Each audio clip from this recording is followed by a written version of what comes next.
السلام عليكم ورحمة الله وبركاته.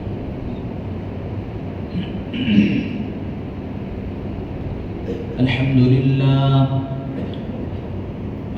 لله نحمده ونستعينه ونستغفره ونؤمن به ونتوكل عليه ونعوذ بالله من شرور أنفسنا ومن سيئات أعمالنا. من يهده الله فلا مضل له ومن يضلله فلا هادي له. ونشهد أن لا إله إلا الله وحده لا شريك له ولا نذير له ولا مشير له ولا وزير له. ونشهد أن سيدنا وسندنا وحبيبنا وإمامنا ومولانا محمد وبارك وسلم تسليما كثيرا أرسله الله تعالى بين يدي الساعة بشيرا ونذيرا وداعيا إلى الله بإذنه وسراجا منيرا. أما بعد فقد قال الله تبارك وتعالى في القرآن المجيد والفرقان الحميد: أعوذ بالله من الشيطان الرجيم. بسم الله الرحمن الرحيم. من عمل صالحا من ذكر أو أنثى فلنحيينه حياة طيبة. وقال نبينا صلى الله عليه وسلم: كن في الدنيا كأنك غريب أو عابر سبيل، أو كما قال صلى الله عليه وسلم: سبحانك لا علم لنا إلا ما علمتنا إنك أنت العليم الحكيم. رب اشرح لي صدري ويسر لي أمري واحلل عقدة من لساني يفقه قولي. اللهم صل على سيدنا مولانا محمد وبارك وسلم. اللهم صل على سيدنا مولانا محمد وبارك وسلم. اللهم صل على سيدنا مولانا محمد وبارك وسلم تسليما كثيرا.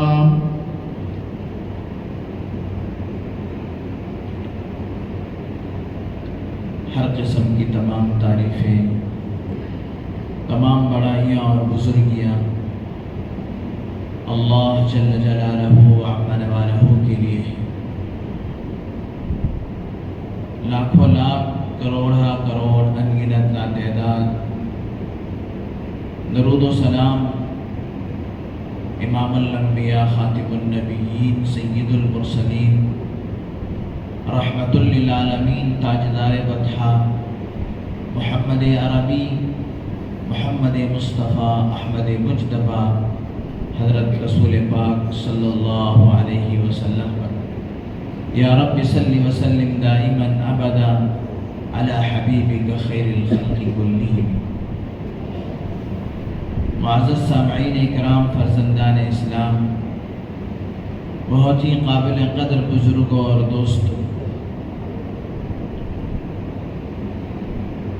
ایک دنیا کی حقیقت ہے اور ایک دنیا کا افسانہ ہے. افسانہ جسے ہم خواب کہہ سکتے ہیں. یہ دنیا کے اندر پھیلی ہوئی رونقیں اور دنیا کا یہ آب و تاب، یہ چمک دھمک ایک افسانہ ہے. جیسے ہم کبھی کوئی کتاب افسانے کی پڑھتے ہیں تو اس میں لکھنے والا چیزوں کو ایسے لکھتا ہے کہ بسا اوقات ان واقعات کو پڑھ کر آنکھوں سے آنسو بھی آ جاتے ہیں۔ بہت سارے لوگوں کو تجربہ ہوگا کہ وہ کچھ ایسی چیزیں اسکرین پر دیکھتے ہیں جن کی کوئی حقیقت نہیں ہوتی، لیکن اس میں ایسی مار دھاڑ ہوتی ہے اور ایسی چیزیں بتائے جاتے ہیں کہ کسی کو قتل کر دیا، کسی کو مار دیا، کسی کو جلا دیا، فلاں ہو گیا، فلاں ہو گیا، اور کسی کے ساتھ ظلم ہو رہا ہے۔ آدمی اس سے تھوڑی دیر کے واسطے ایسے متاثر ہو جاتا ہے گویا کہ وہ حقیقت میں، حالانکہ وہ سب کچھ ایک افسانہ ہوتا ہے، ایک ڈرامہ ہوتا ہے، اس کی کوئی حقیقت نہیں ہوتی۔ اسی طریقے سے اللہ تبارک و تعالیٰ نے دنیا کے اندر جو کچھ آدمی کے پاس لاکھوں روپے ہیں، کروڑوں روپے ہیں، بڑے بڑے بنگلے ہیں، بڑے بڑی جائیدادیں ہیں، بڑے بڑے کارخانے ہیں، آدمی بڑے آرام سے ہے، بڑی ٹھاٹھ کی زندگی گزار رہا ہے، بڑے آرام کی زندگی گزار رہا ہے، جبکہ اللہ تبارک و تعالیٰ نے قرآن مجید کے اندر فرمایا الدنیا دار الغرور انما الدنیا متاع الغرور، یہ سب کچھ دھوکہ ہے، اس کی کوئی حقیقت نہیں ہے، ایک دن آئے گا یہ ساری چیزیں ختم ہو جائیں گی۔ اس کی مثال میں آپ کو بتاؤں کہ بچے جب بچپن میں وہ کھلونوں سے کھیلتے ہیں، کسی بچے کا ایک چھوٹا سا کھلونا اگر کوئی ٹوٹ جائے وہ پوری دنیا کو سر پہ لے لیتا ہے، رونے لگتا ہے اور آپے سے باہر ہو جاتا ہے۔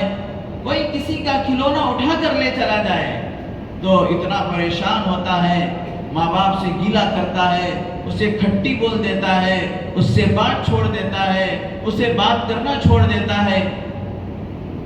ایک وقت تک ہے جب کچھ بڑا ہوتا ہے اور وہ اپنے اس کھلونے والی زندگی کی طرف پلٹ کر دیکھتا ہے تو اسے ہنسی آتی ہے، ارے میں کیا کر رہا تھا، میں کیسے کر رہا تھا۔ اللہ تبارک و تعالیٰ نے قرآن مجید میں فرمایا انما الحیات الدنیا لعب ولہو وزینۃ، یہ دنیا کھیل کود کی طرح ہے، لہو و لعب کی طرح ہے، یہ دنیا تھوڑے دن کی زینت ہے۔ کتابوں میں ایک واقعہ لکھا ہے، ایک آدمی ایسا زور زپاٹا تھا اس کا، وہ اپنے زور زپاٹے پر لوگوں کی جائیدادیں ہڑپ کرتا تھا اور لوگوں کے دکانوں کو اپنے دکان بنا کے قبضہ کر لیتا تھا، بہت ساری پونجی جمع کر لیا۔ اب اس کو جب مرنے کے قریب ہو رہا تھا، مرنے کے قریب ہوا، اپنی جائیداد کی وصیت کرنے کے لیے وہ ایک عالم کو بلوایا، اور جب وہ عالم صاحب اس کی جائیدادوں کی تفصیل سنا رہے تھے تو وہ اس طریقے سے ہاتھ جھاڑ رہا تھا، مجھے نہیں چاہیے، مجھے نہیں چاہیے، یہ میرے فلاں بیٹے کو دے دو، یہ مجھے فلاں۔ گویا کہ یہ آدمی اپنے ہاتھوں سے ہاتھ جھاڑ رہا ہے جب موت کے قریب ہوتا ہے۔ اور آدمی کیا ہے، جب دنیا سے جانے لگتا ہے ساری دنیا اسے پھیکی نظر آتی ہے، سارے اس کی جائیدادیں، گویا کہ میں اتنا سب لوگوں کے اوپر ظلم کر کے، لوگوں کو دھوکہ دے کے یہ کیوں کمایا میں، اب مجھے مرنے کے بعد اللہ کو ہر پل کا جواب دینا ہے۔ تو میرے دوستو، دنیا ایک افسانہ ہے اور دنیا کی ایک حقیقت ہے۔ دنیا کا افسانہ اس اعتبار سے کہ آدمی جو کچھ دنیا میں دنیا کے لیے کر رہا ہے، جو کچھ آدمی دنیا کے لیے کر رہا ہے وہ ایک افسانہ ہے۔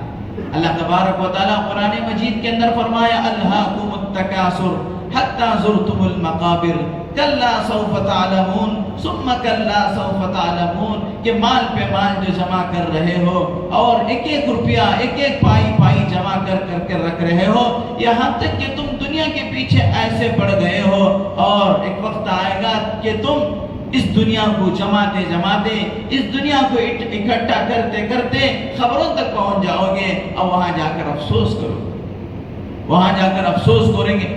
آدمی کی مثال کتابوں میں لکھا ہے کہ وہ دنیا کو جمانے میں ایسا منہمک ہو جاتا ہے، آخرت کی طرف سے اس کی توجہ ہٹ جاتی ہے، آخرت کی طرف سے اس کی فکر ختم ہو جاتی ہے، بس وہ صبح سے شام تک دنیا دنیا دنیا، جائیداد، مال، دولت اور کیا ہے انہی چیزوں کے اندر پڑا رہتا ہے۔ اس کی مثال کتابوں کے اندر لکھی ہے کہ ایک گوبر کا کیڑا ہوتا ہے، جنگلوں میں اگر آپ دیکھتے ہیں تو ایک گوبر کا کیڑا ہوتا ہے، وہ صبح سے شام تک اس گوبر کو اٹھا کر اس کا ایک لنڈا بناتا ہے، اس کا ایک مغل بناتا ہے۔ اب وہ جمع کرتے کرتے کرتے کرتے اتنا بنا لیتا ہے، اتنا بنا لیتا ہے، اب شام کو وہ اپنے سوراخ کے پاس جاتا ہے، اپنے بل کے پاس جاتا ہے، سوراخ کے پاس جاتا ہے اور اس لنڈے کو اس سوراخ کے اندر ٹھوسنے کی کوشش کرتا ہے، لیکن میرے دوستو وہ لنڈا، وہ کیا ہے گوبر کا جو اس نے صبح سے شام تک جو بنایا ہوا لنڈا ہے وہ اتنا بڑا ہوتا ہے کہ وہ اس سوراخ میں نہیں جا سکتا، اس سوراخ کے اندر نہیں جا سکتا۔ اب بالآخر وہ پوری کوشش کرتا ہے، پورا زور لگاتا ہے کہ کسی طریقے سے یہ سوراخ میں چلا جائے، لیکن وہ اتنا بڑا ہوتا ہے کہ اس سوراخ سے کئی گنا زیادہ بڑا ہوتا ہے۔ بالآخر یہ آدمی، یہ کیا ہے کیڑا، اس کو وہیں پر باہر چھوڑ کر جب اندھیرا ہو جاتا ہے تو اس سوراخ کے اندر چلا جاتا ہے۔ تو اسی طریقے سے انسان کی حالت ہے، اتنا کماتا ہے، کمانے کے پیچھے اتنا پڑتا ہے کہ اس کی نسلوں تک کھا سکتی ہیں، لیکن آخرت کے اندر جب خبر کے اندر جا رہا ہوتا ہے تو اس میں سے کچھ بھی لے کر نہیں جاتا۔ اسی لیے فرمایا کہ اللہ تبارک و تعالیٰ کا معاملہ بھی بڑا عجیب و غریب ہے۔ اللہ تبارک و تعالیٰ نے حساب و کتاب کو بھی برابر کر دیا۔ جب دنیا میں آیا تھا تو کچھ نہیں لے کر آیا، دنیا سے جائے گا تو بھی کچھ لے کر نہیں جائے گا۔ دنیا میں آیا تھا تو کچھ لے کر نہیں آیا، خالی ہاتھ آیا ہے۔ جب دنیا سے جائے گا تو بھی کچھ لے کر نہیں جائے گا، کفن میں جیب بھی نہیں ہے اور فرشتہ رشوت بھی نہیں لیتا ہے۔ جو خبر کا فرشتہ ہے وہ رشوت بھی نہیں لیتا ہے اور کفن کے اندر جیب بھی نہیں ہوتی ہے۔ لہذا میرے دوستو اللہ تبارک و تعالیٰ نے فرمایا یہ دنیا کیا ہے، ایک افسانہ ہے، خواب ہے۔ اس دنیا کو ہم نے جو تمہارے لیے تم کو ہم نے دنیا میں پیدا کیا، حدیث قدسی میں ہے انما الدنیا خلقت لکم وانکم خلقتم للآخرہ، دنیا تمہارے لیے پیدا کی گئی ہے، ہم نے پیدا ہونے سے پہلے تمہارے مقدر کا رزق لکھ دیا ہے کہ تم کو کتنا ملنا ہے۔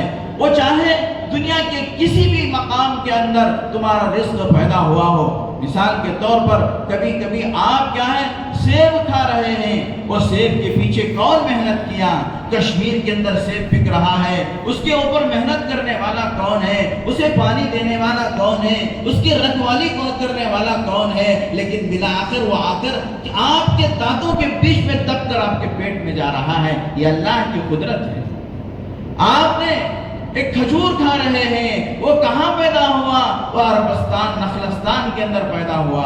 اس کی دیکھ بھالی کس نے کیا اور اس کی دیکھ کس نے کیا آپ کو پتا نہیں، لیکن میرے دوستو آج وہ تمہارے داڑوں کے نیچے دب کر وہ تمہارے پیٹ میں جا رہا ہے۔ یہ اللہ کا نظام ہے، اللہ نے طے کر دیا ہے کہ رزق تم کو پہنچ کے رہے گا، وہ ضرور تم کو پہنچ کے رہے گا۔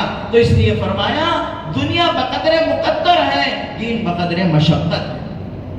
دنیا تمہاری مل کر رہے گی جب تک ایک دانے کے اوپر تمہارا نام لکھا ہوا ہو، وہ دانہ کھا کر جب تک تم ہضم نہیں کرتے اس وقت تک تمہاری موت نہیں آئے گی۔ دنیا کی کوئی طاقت وہ اس دانے کو تمہارے تک پہنچنے کے لیے تمہارے داڑوں میں چبا کر تم اپنے پیٹ کے اندر پہنچانے سے کوئی طاقت روک نہیں سکتی۔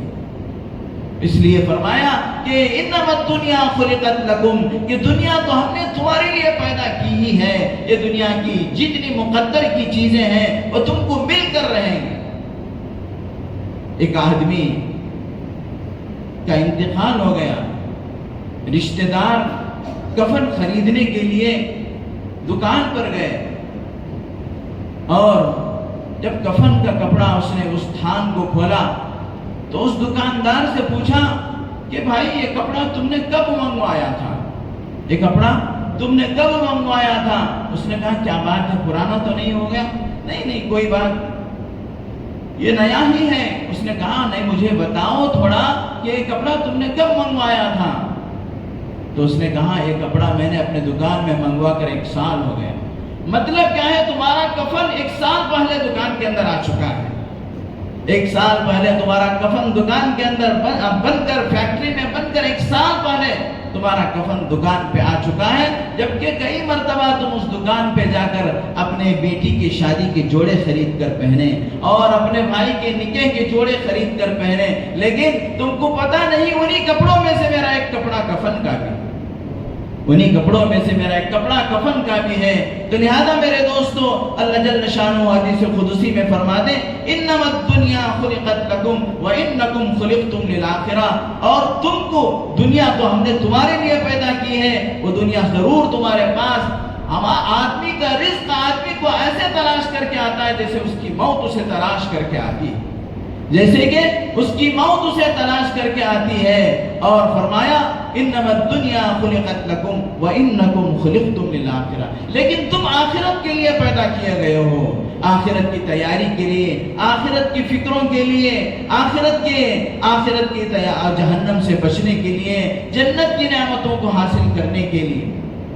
چنانچہ میرے دوستو، اللہ تبارک و تعالی قرآن مجید کے اندر ایک دوسرے مقام پہ فرماتے ہیں اس دنیا کے اندر پڑھ کر اپنے آپ کو مت بھول جانا، آخرت کو مت بھول جانا، یہ دنیا تو مکڑی کے جالے کی طرح ہے، یہ دنیا ختم ہو جائے گی، یہ دنیا کی کوئی حیثیت نہیں ہے، یہ دنیا کی کوئی حقیقت نہیں ہے، یہ دنیا ایک مکڑی کے جالے سے زیادہ کمزور ہے۔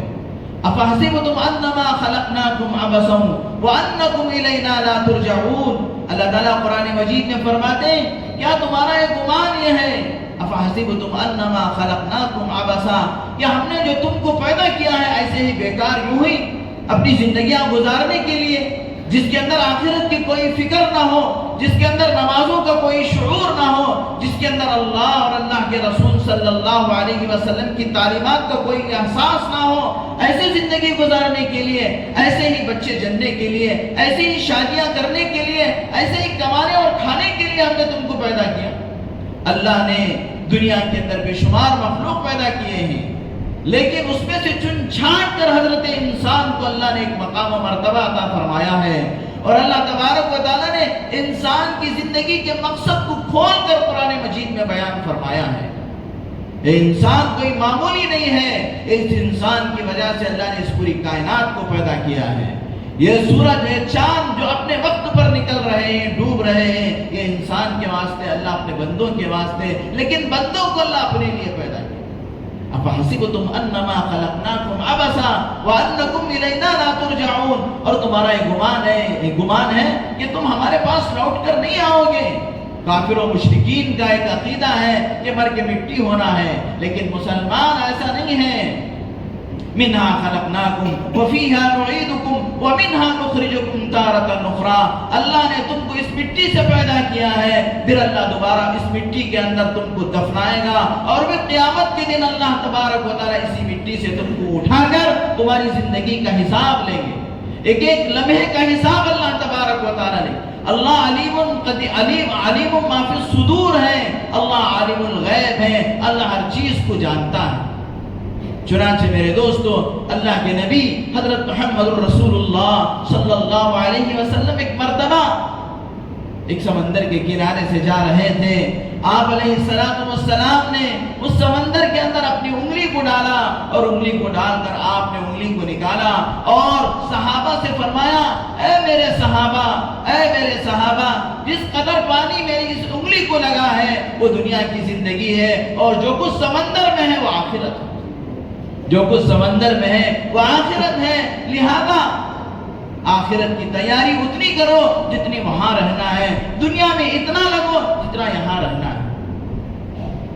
چنانچہ میرے دوستو، حضرت عیسیٰ علیہ السلام ایک قبرستان سے گزر رہے تھے، لوگوں نے کہا کہ اس قبرستان کے اندر بہت پرانی قبریں ہیں، آپ تو اللہ کے ایسے نبی ہیں کہ اللہ تبارک و تعالیٰ نے آپ کو مردوں کو زندہ کرنے کا معجزہ عطا فرمایا ہے۔ حضرت عیسیٰ علیہ السلام کو اللہ تبارک و تعالیٰ نے جو خاص طور پر معجزات عطا فرمائے تھے وہ یہ تھے کہ حضرت عیسیٰ علیہ السلام اللہ کے حکم سے، کسی ولی کی کوئی کرامت نہیں، کسی نبی کا کوئی معجزہ نہیں، جب تک کہ اللہ کا حکم نہ ہو۔ تو حضرت عیسیٰ علیہ السلام جو مردوں کو زندہ کرتے تھے، اس میں آپ فرماتے تھے قم باذن اللہ، اللہ کے حکم سے کھڑا ہو جا، میری اس کے اندر کوئی طاقت نہیں ہے، اللہ کے حکم سے کھڑا ہو جا۔ چنانچہ حضرت عیسیٰ علیہ السلام ایک پرانی قبر پر گئے اور اس قبر کے اوپر جا کر حضرت عیسیٰ علیہ السلام نے کہا کہ اللہ کے حکم سے اے قبر والے اٹھ کھڑا ہو۔ چنانچہ میرے دوستو حضرت عیسیٰ علیہ السلام کے کہنے سے اس قبر سے ایک آدمی اٹھا اور وہ حضرت نوح علیہ السلام کا بیٹا یافس تھا۔ حضرت عیسیٰ علیہ السلام نے پوچھا کہ بھائی تو جب دنیا سے جا رہا تھا موت کے وقت جو تجھے تیری کیفیت تھی، موت کے وقت جو تجھے تکلیف ہوئی، اس کا تجھے کوئی علم ہے، اس کا کوئی تجھے احساس ہے؟ تو اس قبر والے نے یافس نے کہا کہ میں مر کر سینکڑوں سال ہو گئے، حضرت نوح علیہ السلام کے بعد حضرت عیسیٰ علیہ السلام کا زمانہ ہزاروں سال بعد کا زمانہ ہے، ہزاروں سال بعد کا زمانہ ہے۔ حضرت نوح علیہ السلام کو آدم ثانی کہا جاتا ہے۔ حضرت آدم علیہ السلام کی جتنی اولاد تھی طوفان نوح میں ختم ہو گئی۔ دوبارہ اللہ تبارک و تعالیٰ نے جو کچھ دنیا کے اندر انسانوں کو وجود میں لایا وہ سیدنا حضرت نوح علیہ السلام کی نسل سے۔ حضرت نوح علیہ السلام کے بعد کتنے پیغمبر آئے اور کتنے پیغمبر چلے گئے، ہزاروں پیغمبر آئے اور دنیا سے چلے گئے، ہزاروں سال کا زمانہ، چنانچہ ہزاروں سال کا زمانہ بیت گیا۔ اب حضرت عیسیٰ علیہ السلام اس سے پوچھ رہے ہیں بھائی جب تو دنیا سے گیا تھا، موت کا جو تیرے اوپر وار چلا، موت تجھے تیری جسم سے نکالا گیا، اس کی کوئی یاد باقی ہے؟ وہ کہنے لگا میں ہزاروں سال ہو گئے قبر میں پہنچ کر، لیکن جو موت کی جو شدت ہے اس کو ابھی بھی میں محسوس کر رہا ہوں۔ موت کی شدت اتنی خطرناک تھی کہ ہزاروں تلواروں سے میرے سر پر وار چلائی گئی، اس قدر موت کی تکلیف تھی۔ چنانچہ میرے دوستو اللہ تبارک و تعالی ہم لوگوں کے سامنے بہت سارے مراحل آنے والے ہیں۔ ہمارا یہ صرف دنیا میں آنا اور ختم ہو جانا نہیں ہے، ہمارے سامنے موت کا منظر آنے والا ہے، قبر کی زندگی آنے والی ہے، اور میرے دوستوں برزخ کی زندگی آنے والی ہے، اور اس کے بعد قیامت کا منظر پیش ہونا ہے، اور اس کے بعد سارے انسانوں کے سامنے اللہ تبارک و تعالی ہماری زندگیوں کا حساب و کتاب لینے والے ہیں۔ یہ ہے حقیقت ہماری زندگی کی۔ ایسا نہیں کہ ہم کیا ہے پیدا ہو گئے اور کچھ کھیل کود لیے اور پھر کچھ بڑے ہو گئے تو کچھ نوکری کر لیے، کچھ ڈیوٹی کر لیے، کچھ کولی مزدوری کر لیے اور کچھ دکانیں بنا لیے اور کچھ جمع پونجی اکٹھا کر لیے اور پھر بڑے ہوئے، بچوں کی شادی کر دیے، بچوں کے لیے جہیز بنا دیے، بچوں کے لیے بینک بیلنس تیار کر دیے، اور جب بوڑھے ہو گئے تو بڑھاپے کے اندر کہ میرے دوستو ہم ایسے ہی سٹیائی ہوئی زندگی گزار دیے اور اس کے بعد دنیا سے چل گئے۔ یہ کیا ہے؟ یہ ہماری مسلمان کی زندگی نہیں، بلکہ میرے دوستو ہماری زندگی کی ایک حقیقت ہے۔ اللہ کے نبی حضرت محمد الرسول اللہ صلی اللہ علیہ وسلم نے فرمایا الدنیا مزرعۃ الآخرہ، یہ دنیا جو تم کو دی گئی ہے وہ آخرت کی کھیتی کے لیے، یہاں تم نیکیوں کے بیج بو اور آخرت میں تم اس کے پھل کاٹو۔ ایسا نہیں کہ کوئی آدمی نیم کے بیج بو کر آم کی امید رکھے، ایسا نہیں ہو سکتا۔ نیم کی بیجیں بویا ہے تو اس کو نیم ہی کے پھل ملیں گے، آم نہیں ملیں گے۔ اس لیے میرے دوستو حضرت ابراہیم علیہ السلام کی جب اللہ کے نبی صلی اللہ علیہ وسلم سے معراج میں ملاقات ہوئی تو حضرت ابراہیم علیہ السلام نے اللہ کے نبی سے فرمایا آپ کی امت کو میرا سلام کہنا۔ چنانچہ احادیث مبارکہ کے اندر آیا ہے جب بھی یہ حدیث اللہ کے نبی صلی اللہ علیہ وسلم کی امتیوں کو پہنچے تو وہ حضرت ابراہیم علیہ السلام کے لیے وعلیک السلام کا جواب دے۔ حضرت ابراہیم علیہ السلام نے فرمایا آپ کی امت کو میرا سلام کہنا اور آپ کی امت کو یہ پیغام سنانا کہ جنت ایک چٹیل میدان ہے، جنت ایک چٹیل میدان ہے اور اس کی کھیتی اللہ تبارک و تعالیٰ کے احکام اور نیک اعمال اور اللہ کا ذکر ہے۔ تم ایک سبحان اللہ کہو تو اللہ تبارک و تعالیٰ جنت میں ایک درخت لگائیں گے اور تسنیم کی نہر سے اللہ تبارک و تعالیٰ اسے سیراب کریں گے۔ جب تم دنیا سے جاؤ گے قیامت قائم ہوگی تو وہ درخت اتنا بڑا ہو جائے گا، اتنا بڑا ہو جائے گا، عرب کا تیز گھوڑا لے کر آپ 500 سال اس کے سائے میں بھگائیں گے۔ 500 سال تک وہ جنت کے اس درخت کے سائے میں وہ عرب کا تیز گھوڑا بھاگتا ہوا ہوگا، لیکن سایہ ختم نہیں ہوگا۔ ایسی جنت اللہ تبارک و تعالیٰ اس دنیا کی زندگی پہ منحصر فرمایا ہے۔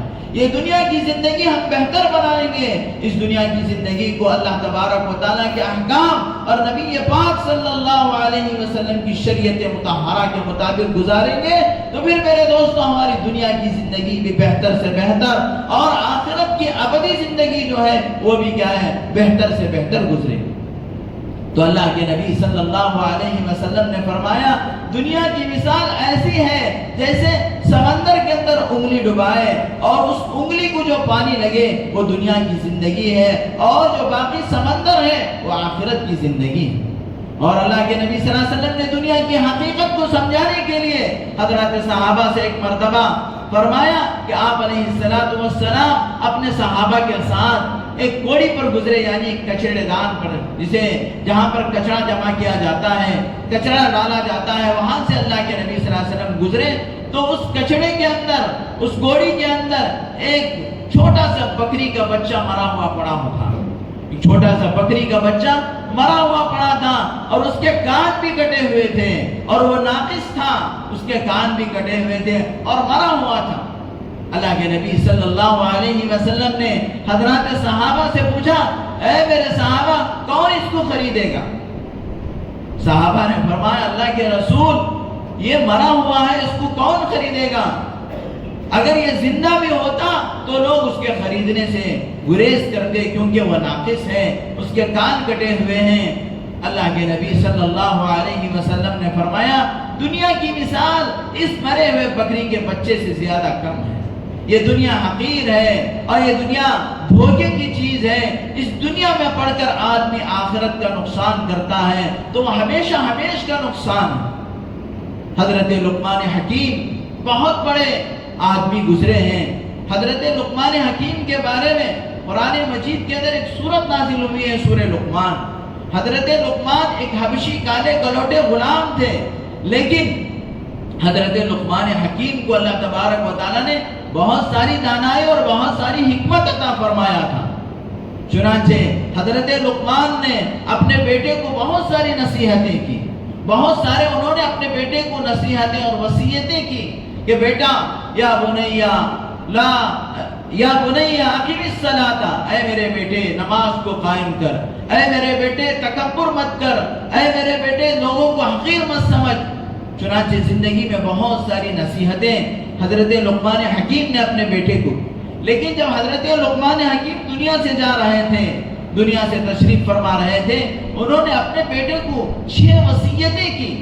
میرے دوستو اگر یہ 6 وصیتیں ہم لوگ بھی اپنے زندگی کے اندر اس پر عمل کریں گے تو ہماری زندگی میں بہت سارا سدھار آئے گا، بہت سارے کیا ہے ہم کو آخرت کی فکریں ملیں گی اور آخرت کی تیاری کا موقع ملے گا۔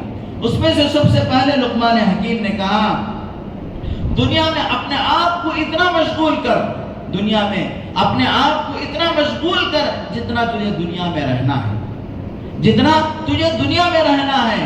میرے دوستو ہماری دنیا کی زندگی کا حساب لے، اگر کسی آدمی کی عمر 70 سال ہے تو میرے دوستو اس 70 سال میں سے وہ 35 سال تو سونے میں گزار دیتا ہے، 35 سال اس کی سونے میں گزر جاتی ہے۔ اگر 24 گھنٹے ہیں تو آدمی 12 گھنٹے اگر سوئے گا تو کیا ہوا، 35 سال اس کے نکل گئے۔ اور پھر میرے دوستو اگر کھانے پینے کا ضروریات کا حساب ڈالا جائے تو اس کے اندر میرے دوستو اس کے 15 سال نکل جائیں گے، اس کے 15 سال نکل جائیں گے۔ 70 سال میں سے 35 سال تقریباً سونے میں۔ بعض لوگ تو ماشاءاللہ اتنا سوتے ہیں کہ 24 گھنٹے میں سے تقریباً 14 گھنٹے 15 گھنٹے سو لیتے ہیں۔ اور بالخصوص اللہ تبارک و تعالیٰ نے رات بنایا ہے، وَجَعَلْنَا اللَّيْلَ لِبَاسًا، اللہ نے قرآن میں کہا رات ہم نے جو بنایا ہے وہ آرام کے لیے، لیکن یہاں الٹا قصہ ہے کہ وہ رات کو ہم کیا ہے فون میں اور کیا ہے دیگر چیزوں میں، دیگر گناہوں میں برباد کر دیتے ہیں۔ حدیث پاک کے اندر آتا ہے تو جب رات آتی ہے تو لوگوں کے 3 گروپ بن جاتے ہیں۔ رات آتی ہے تو لوگوں کے 3 گروپ بن جاتے ہیں۔ ایک تو وہ لوگ جو کیا ہے رات کو غنیمت سمجھ کر اس رات کے اندر اللہ کی عبادت میں مصروف ہو جاتے ہیں، ذکر و تسبیح میں مصروف ہو جاتے ہیں، اور رات کے پہلے پہر میں تھوڑا آرام کر لیتے ہیں، لیکن آخر پہروں میں اٹھ جاتے ہیں، تہجد پڑھ لیتے ہیں، اللہ کا ذکر کرتے ہیں اور اللہ سے اپنا تعلق قائم کرتے ہیں۔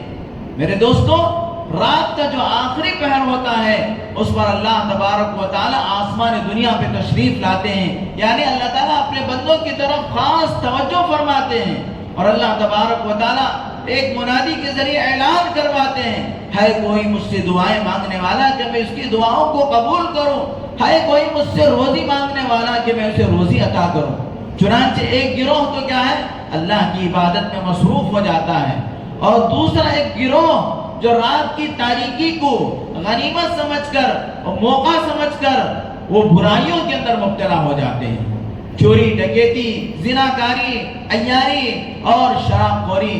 اور آج کے زمانے میں میرے دوستو یہ جو فون ہے سب سے بڑا فتنہ ہے، ساری برائیاں اس کے اندر موجود ہیں، اس ایک فون کے اندر۔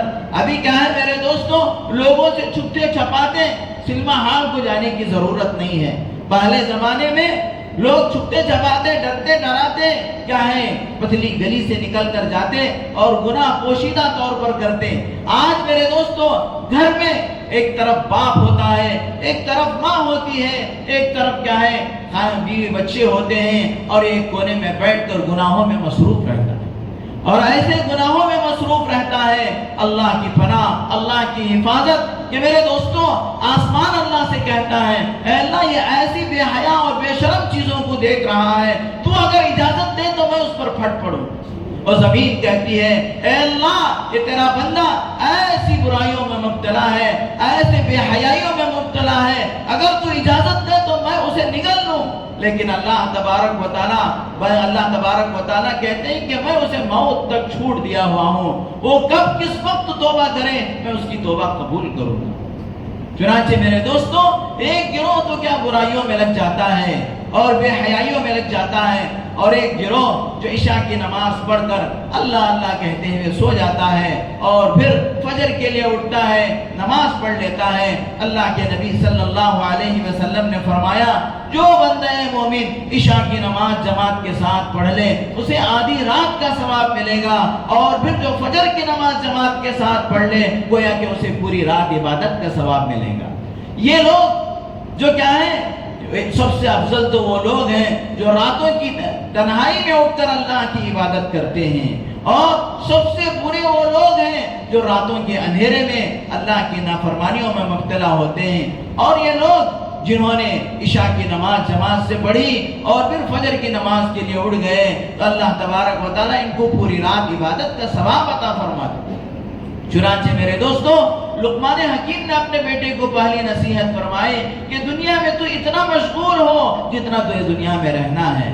میں بتا رہا تھا زندگی کا حساب، کیا آج کسی کے 70 سال ہیں تو اس میں سے 30-35 سال تو اس کے سونے میں گزر جاتے ہیں اور کھانے پینے میں اور ضروریات زندگی میں میرے دوستو 15-20 سال اس کے گزر جاتے ہیں۔ بچہ جو کچھ ہے میرے دوستو 4-5 سال کی زندگی ہماری عبادت کے لیے ملتی ہے، وہ بھی اگر ہم اپنی صحیح ڈھنگ سے عبادت نہیں کر پائیں گے تو پھر میرے دوستو ہمارے لیے اس وقت افسوس ہوگا جس وقت ہم کو کچھ کام کرنے کا موقع نہیں دیا جائے گا، یعنی جب ہمارے انگوٹھے باندھ دیے جائیں گے، ہمارے جبڑے باندھ دیے جائیں گے، ہماری یہ آنکھ بند ہو جائے گی، اس وقت میرے دوستو ہمیں افسوس ہوگا، اور اس وقت کا افسوس کوئی کام نہیں دے گا۔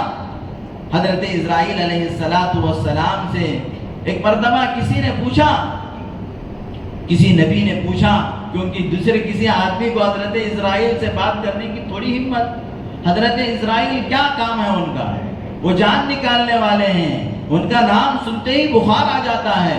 حضرت اسرائیل علیہ السلام سے پوچھا کسی پیغمبر نے کہ اسرائیل اللہ تبارک و تعالیٰ نے آپ کو جان نکالنے کی ذمہ داری دیا، اور آپ نے لاکھوں لوگوں کی جان نکالی ہے، کبھی کسی کی جان نکالتے ہوئے آپ کو کوئی افسوس ہوا؟ کسی کی جان نکالتے ہوئے آپ کو کبھی افسوس ہوا؟ حضرت اسرائیل نے کہا کہ مجھے تو صرف 2 آدمیوں کی جان نکالنے کے وقت افسوس ہوا، اس کے علاوہ مجھے کوئی افسوس نہیں ہے، اللہ کا حکم ہے، مجھے کرنا ہی کرنا ہے۔ کیسے کیسے حادثات لاحق ہو جاتے ہیں۔ جوان بیٹا، جوان العمر بیٹا، باپ کی تمام امیدیں اس بیٹے پر رہتی ہیں، لیکن اچانک اس کا ہارٹ اٹیک ہو جاتا ہے۔ اور کیسی کیسی میرے دوستوں، سعودی عرب کے اندر قریب میں ایک لڑکی کی شادی ہو رہی تھی، اس کو میک اپ کر کے سوار سنگار کے بٹھایا گیا تھا، اور بہت مہنگا میک اپ کیا گیا تھا، تقریباً لاکھوں روپے کا میک اپ۔ اب وہ بچی مغرب کا وقت ہوا تو مغرب کے وقت اس نے اپنی والدہ سے کہا کہ امی جان مجھے وضو کر کے نماز پڑھنا ہے۔ ماں نے کہا ارے رک جا، ساری زندگی تو نے نماز پڑھی، ابھی تو رک جا، یہ تیرے کیا ہے دیکھنے کے لیے، تیرے میکے والے، تیرے کیا ہے دلہا کے گھر والے آئیں گے تو ان کو اچھی لگنا ہے۔ وہ بچی بار بار ماں سے کہہ رہی تھی کہ امی نہیں، مجھے نماز پڑھنا ہے، لیکن ماں اور سہیلیاں اور رشتہ دار کہہ رہے تھے کہ پوری زندگی تو نماز پڑھی ہے، رک جا، نماز قضا کر لیں۔ حالانکہ میرے دوستو، ہم نماز قضا کرنے کو معمولی سمجھتے ہیں۔ سرکار عالم حضرت محمد رسول اللہ صلی اللہ علیہ وسلم نے فرمایا جو ایک وقت کی نماز قضا کر دے وہ جہنم کے اندر ہزاروں برس جہنم میں جلنا پڑے گا، وہ کبیرہ گناہ ہے، چھوٹا موٹا گناہ نہیں ہے، کبیرہ گناہ ہے۔ کبیرہ گناہوں کی فہرست میں میرے دوستو کیسے کیسے گناہ شامل کیے گئے معلوم؟ چوری کرنا کبیرہ گناہ ہے، زنا کرنا کبیرہ گناہ ہے، سود کھانا کبیرہ گناہ ہے۔ ایسے گناہوں میں سے ایک گناہ نماز قضا کرنا بھی ہے۔ اللہ اکبر! ہم کیا ہے میرے دوستو؟ یہ احساس ہمارا مر چکا ہے، ہمیں کیا ہے، کوئی کیا ہے ہمارے دماغ پر، ہمارے سر پہ جو نہیں رینگتی ہے، باتوں کو سنتے ہیں، ایک کان سے سن کر دوسرے کان سے چھوڑ دیتے ہیں۔ یہ اللہ تبارک و تعالیٰ کی بڑی نعمتوں میں سے ایک نعمت ہے کہ ہم کو دین کی بات سنائی جاتی ہے، حدیث کی بات سنائی جاتی ہے، تاکہ ہم مرنے سے پہلے مرنے کی تیاری کر لیں، آخرت کی تیاری کر لیں، آخرت کی فکر کر لیں۔ چنانچہ وہ بچی بار بار گھڑیال کی طرف دیکھ رہی تھی کہ نماز میری کہیں قضا نہ ہو جائے۔ چنانچہ جب نماز کے قضا ہونے کا وقت قریب تھا، وہ بچی نے ماں سے کہا کہ مجھے ضرورت کو جانا ہے، استنجا جانا ہے۔ اب ماں نے کہا یہ تو ایسا ہے، اس کو کوئی روک نہیں سکتے۔ ایک مرتبہ ویلور کے ایک بہت بڑے استاد حضرت مولانا کمالی حضرت مدراس سے ویلور کو آ رہے تھے، وہ گاڑی جو تھی پوائنٹ ٹو پوائنٹ تھی گاڑی۔ آپ کو معلوم یہ گاڑی چلتی ہے پوائنٹ ٹو پوائنٹ، ایک اسٹاپ سے دوسرا اسٹاپ۔ حضرت کو زور سے پیشاب کا تقاضا آ گیا تو حضرت نے جا کے کنڈکٹر سے کہا کہ بھائی مجھے پیشاب آ رہا ہے، تھوڑا گاڑی کنارے ڈالو۔ اس نے کہا یہ گاڑی پوائنٹ ٹو پوائنٹ ہے، یہ رکے گی نہیں، جا کے آپ بات کرنا ہو تو ڈرائیور سے بات کرو۔ یہ جا کر ٹیبل میں ڈرائیور سے بات کریں کہ پیشاب زور سے آ رہا ہے، آپ رکا دو۔ اس نے کہا یہ پوائنٹ ٹو پوائنٹ ہے۔ حضرت نے کہا یہ بھی پوائنٹ ٹو پوائنٹ ہے، اگر نہیں کھڑا کرے گا تو آخر میں جا کے پیشاب کروں گا، وہ پیشاب تجھ تک آئے گا۔ وہ جا کے گاڑی بازو کھڑا کر دیا۔ میں جوکس درمیان میں آپ کو ایک لطیفہ سنایا تو میرے دوستوں، وہ لڑکی اس نے کہا کہ مجھے پیشاب آ رہا ہے، استنجا جانا ہے۔ چنانچہ ماں نے کہا ٹھیک ہے جاؤ۔ جانے کے بعد وہ بچی استنجا کر کے وہیں سے وضو کر کے آ گئی۔ اب جب وضو کر کے آئی تو پورا میک اپ چلا گیا۔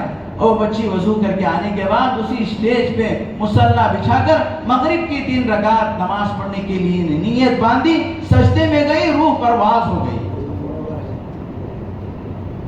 میرے دوستو، اگر وہ اس کا خیال کرتی کہ میرے لاکھوں روپے کا میک اپ برباد ہو جائے گا تو پھر میرے دوستو اللہ تبارک و تعالیٰ اسے سجدے کی موت عطا نہیں فرماتے۔